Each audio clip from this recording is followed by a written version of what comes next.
அத்துடன் ராஜ்யசபா எம்பிக்களாக இருக்கும் மத்திய அமைச்சர்கள் சிலரையும் லோக்சபா தேர்தலில் களமிறக்க திட்டமிட்டுள்ளதாம் பாஜக.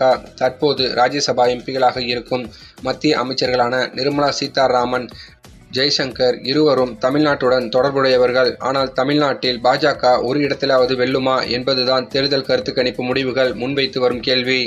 இதனால் மத்திய அமைச்சர்கள் நிர்மலா சீதாராமன், ஜெய்சங்கர் இருவரையும் பாஜக அதிக இடங்களில் வெல்லும் வாய்ப்பு அதிகம் உள்ள ஒரே ஒரு தென்னிந்திய மாநிலமான கர்நாடகாவில் களமிறக்க திட்டமிட்டுள்ளதாகவும், பாஜக செல்வாக்கு அதிகமாக உள்ள தட்சிண கன்னடா லோக்சபா தொகுதிகளில் நிர்மலா சீதாராமனை களமிறக்கலாம் என கணக்கு போடுகிறதாம் பாஜக.